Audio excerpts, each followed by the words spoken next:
हरे कृष्णा। क्या आपने कभी सोचा है कि मृत्यु के बाद हमारे पूर्वज, हमारे पितर कहाँ जाते हैं? क्या वे शांत हैं या किसी अनजाने लोक में कष्ट भोग रहे हैं? क्या कोई ऐसा मार्ग है, कोई ऐसा दिव्य सेतु जो इस लोक को उस लोक से जोड़ सके? शास्त्रों में एक ऐसा व्रत जिसकी शक्ति यमलोक के द्वारों को भी भेज सकती है, एक ऐसा विधान जो आपके पितरों की 7 पीढ़ियों तक को नरक की पीड़ा से निकालकर सीधे वैकुंठ पहुंचा सकता है। यह कोई साधारण व्रत नहीं, यह है पितरों को मोक्ष दिलाने वाली आश्विन मास के कृष्ण पक्ष की परम शक्तिशाली इंदिरा एकादशी। अगर आप भगवान श्री कृष्ण के भक्त हैं, तो इस चैनल को सब्सक्राइब करके वीडियो को लाइक कीजिएगा और कमेंट में जय श्री कृष्णा जरूर लिखिएगा।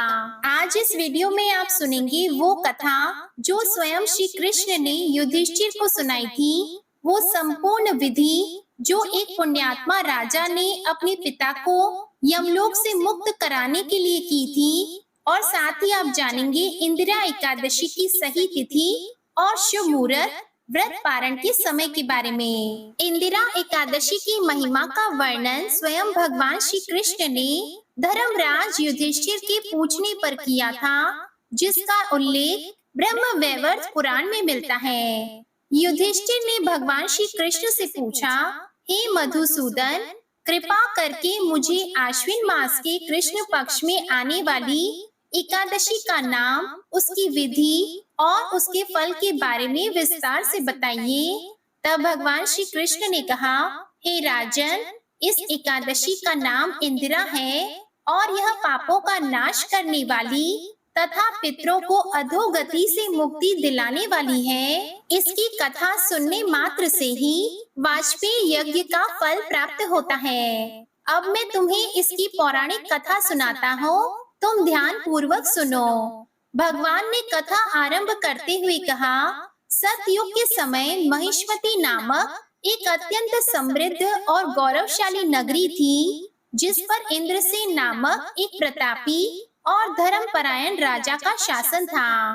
राजा इंद्रसेन इतने तेजस्वी थे कि उनके प्रताप के आगे शत्रु स्वयं ही नतमस्तक हो जाते थे। वे भगवान श्री हरि विष्णु के अनन्य भक्त थे और उनका संपूर्ण जीवन धर्म, न्याय और प्रजा के पालन में ही व्यतीत होता था।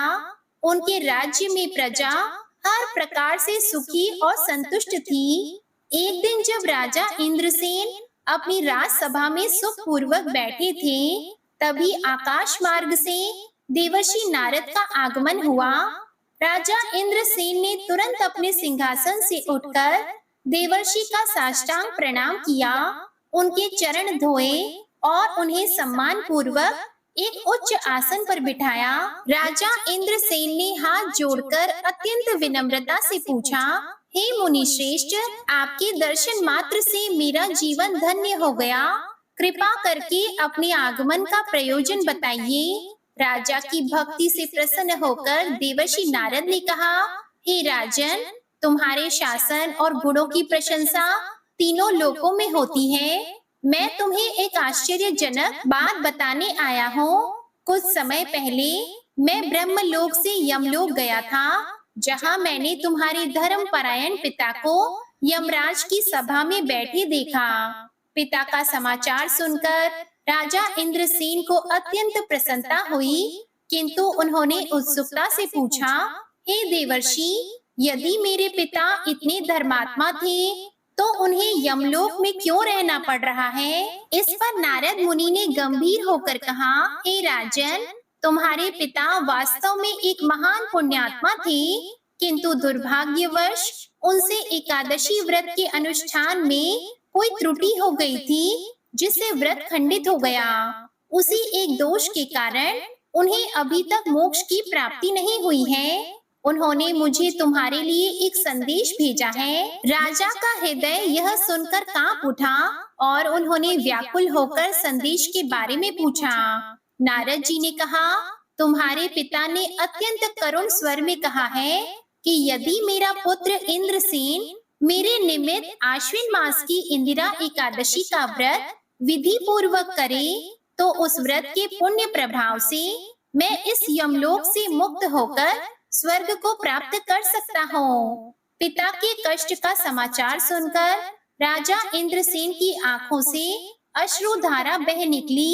उन्होंने दृढ़ निश्चय के साथ देवर्षि नारद से कहा, हे देवर्षि, मैं आपको वचन देता हूँ कि मैं अपने पिता की मुक्ति के लिए इस इंदिरा एकादशी का व्रत अवश्य करूंगा।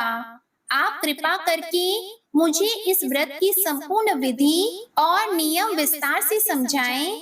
राजा की पितृ भक्ति देखकर नारद मुनि ने उन्हें दशमी से लेकर द्वादशी तक के सभी नियम, पितृ श्राद्ध की विधि, भगवान विष्णु के पूजन का विधान और रात्रि जागरण का महत्व विस्तार से समझाया। राजा इंद्रसेन ने देवर्षि नारद द्वारा बताई गई विधि के अनुसार पूर्ण श्रद्धा और भक्ति के साथ इंदिरा एकादशी का व्रत किया। जब द्वादशी के दिन उन्होंने व्रत का पारण किया, उसी क्षण आकाश से फूलों की वर्षा होने लगी और उन्होंने देखा कि उनके पिता गरुड़ पर विराजमान होकर दिव्य आभूषणों से सुसज्जित होकर वैकुंठ धाम की ओर जा रहे हैं। उन्होंने आकाश से ही अपने पुत्र को आशीर्वाद दिया। यह देखकर राजा इंद्रसेन का जीवन सफल हो गया। भगवान श्री कृष्ण ने युधिष्ठिर से कहा, हे पार्थ, जो भी मनुष्य इस कथा को पढ़ता या सुनता है, वह समस्त पापों से मुक्त होकर अंत में वैकुंठ को प्राप्त करता है। बोलिए श्री लक्ष्मी नारायण भगवान की जय। बोलिए राधे कृष्ण भगवान की जय। साल 2025 में इंदिरा एकादशी का व्रत 17 सितंबर दिन बुधवार को रखा जाएगा।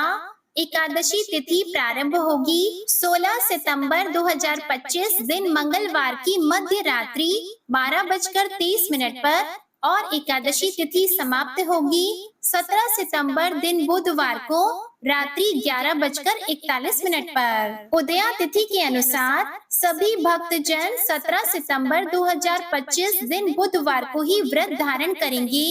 व्रत पारण के लिए कहा गया है कि व्रत का पारण द्वादशी तिथि में और हरिवासर समाप्त होने के बाद करना चाहिए। द्वादशी तिथि प्रारंभ होगी 17 सितंबर दिन बुधवार को रात्रि 11:42 पर और द्वादशी तिथि समाप्त होगी 18 सितंबर दिन गुरुवार को रात्रि 11:26 पर।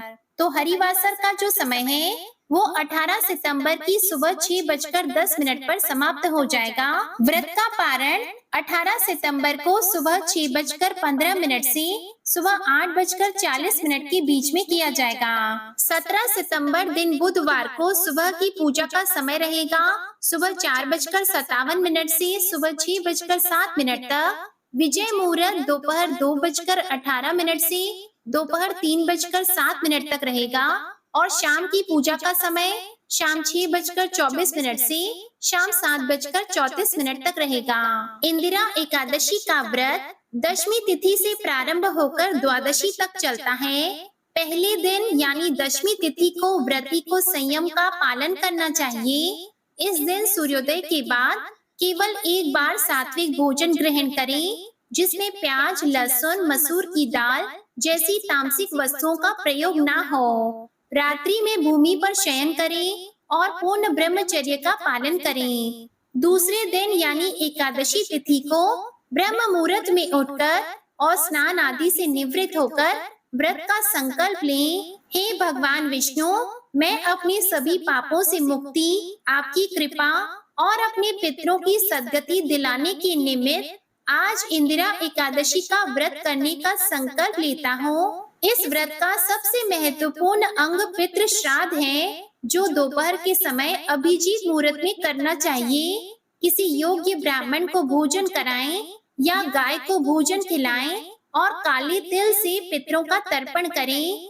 इसके बाद भगवान श्री हरि विष्णु के शालिग्राम स्वरूप का धूप, दीप, गंध, पुष्प, तुलसी दल और नैवेद्य आदि से षोडश उपचार पूजन करें। रात्रि में सोए नहीं, इसलिए भगवान का कीर्तन करते हुए जागरण करें। द्वादशी तिथि को प्रातः काल पुनः पूजन के बाद किसी जरूरतमंद को दान दें और फिर शुभ मुहूर्त में व्रत का पारण करें। पारण करने के लिए शुभ मुहूर्त में भगवान को चढ़ाए गए नैवेद्य या तुलसी दल को मुख में रखकर व्रत खोलें। पारण का भोजन सात्विक हो और इसमें चावल का प्रयोग भी किया जा सकता है। इस प्रकार से पूरे विधि विधान के साथ भगवान श्री हरि विष्णु की इंदिरा एकादशी का व्रत करके भक्तों के सभी प्रकार के पाप और ताप नष्ट हो जाते हैं और इस व्रत के फल से पितरों को भी सद्गति की प्राप्ति होती है, उन्हें मोक्ष मिल जाता है। आशा करती हूँ कि आज की ये वीडियो आपको पसंद आई हो। पसंद आए तो वीडियो को लाइक करके चैनल को सब्सक्राइब भी करें और बेल आइकन भी दबाएं। इसी के साथ इंदिरा एकादशी की संपूर्ण व्रत कथा सुनने के लिए आप हमारे चैनल पर आने वाली वीडियो को भी जरूर देखिएगा। जय श्री राधे कृष्णा।